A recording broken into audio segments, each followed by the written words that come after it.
ওরা আমাকে এলোপাতায় শুধু কোপাইতেছিল, কিছু বলতেছিল না। আমাকে কোপাই এখান দিয়ে পুরো জখম করে ফেলছিল, প্রায় 12 থেকে 15 সিলাই লাগছিল।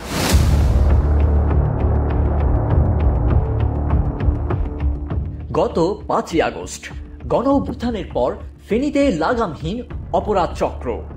ভুক্তভোগী ও স্থানীয়দের অভিযোগ, বেশিরভাগ ঘটনায় সুফল মিলবে না ভেবে অনেকেই মামলা করছেন না। আবার অভিযোগ দিলেও আইন শৃঙ্খলা বাহিনীর নিষ্ক্রিয়তায় তারা অতিষ্ঠ।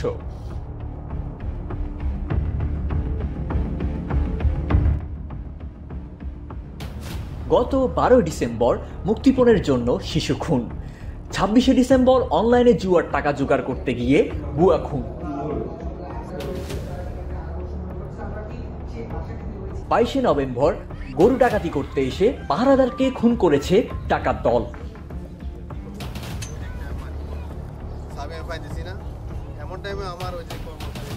সম্প্রতি 21শে জানুয়ারি সোনাগাজী উপজেলার মোহরি প্রজেক্ট এলাকায় পরিবার নিয়ে বেড়াতে এলে railway station master engineer Mir Mohammad ইমামউদ্দিনকে জিম্মি করে 5 থেকে 6 জন দুর্বৃত্ত। দেশীয় অস্ত্র ঠেকিয়ে নগদ টাকা, স্বর্ণালংকার, ব্যবহৃত মোবাইল ও মোটরসাইকেল ছিনিয়ে নেয়। পরবর্তীতে মোটরসাইকেল ফেরত দেওয়ার বিনিময়ে আরও 20,000 টাকা চাঁদা দাবি করে। এভাবে অহরহ চলছে অপরাধ। আমাকে কোপাই এখান দিয়ে পুরো জখম করে ফেলছিল, প্রায় 12 থেকে 15 সিলাই লাগছিল।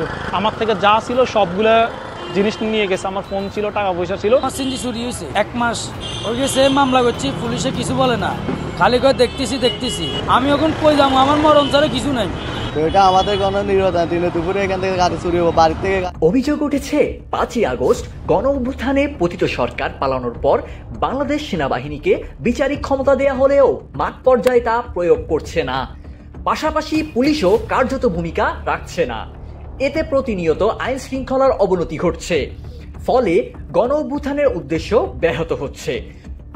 রাজনৈতিক নির্বাচিত সরকার না থাকায় দিন দিন আইন শৃঙ্খলার ব্যাপক অবনতি হচ্ছে বলে মত দিয়েছেন ছাত্র সমন্বয়ক, ব্যবসায়ী নেতা ও রাজনীতিবিদরা।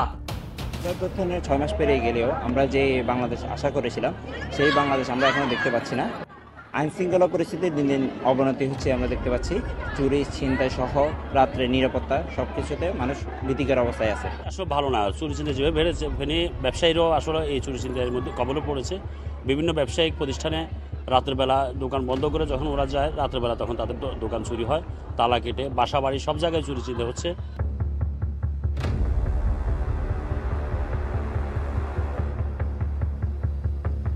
এদিকে পুলিশের অপরাধ শাখার তথ্য মতে ফেনীতে গত 5 মাসে 15টি হত্যাকাণ্ড, 17টি ছিনতাই ও ডাকাতি এবং 39টি চুরির ঘটনা ঘটেছে।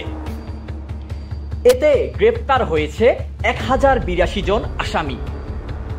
পুলিশের দাবি, বিগত সময়ের চেয়ে আইন শৃঙ্খলা পরিস্থিতি এখন ভালো। এই জেলায় ছোটখাটো চুরি ছিনতাই বাদে আইন শৃঙ্খলা পরিস্থিতি একেবারে কামান কোয়াইট স্বাভাবিক আছে। ফেনীবাসী যাতে এখানে সুন্দরভাবে ব্যবসা করতে পারে, সুন্দরভাবে চলাফেরা করতে পারে, মানুষজন স্কুল করা যেতে পারে, ছাত্রছাত্রীরা স্কুল করা যেতে পারে, মানে মানুষের সাধারণ জীবনযাত্রা অব্যাহত রাখার জন্য আমাদের প্রচেষ্টা আছে এবং আমাদের অব্যাহত প্রচেষ্টা থাকবে। শুধু কথায় নয়, অপরাধ দমনে কার্যকর পদক্ষেপ চান স্থানীয়রা। সেনাবাহিনীকে ম্যাজিস্ট্রেসি পাওয়ার দেওয়া হয়েছে, কিন্তু সেই ম্যাজিস্ট্রেসি পাওয়ার তারা ঠিকভাবে কাজে লাগাচ্ছে না। এখানে তাদেরও গাফিলতি আছে। সিয়াম শাহরিয়ার, নিউজ ডেস্ক, জনতার কণ্ঠ।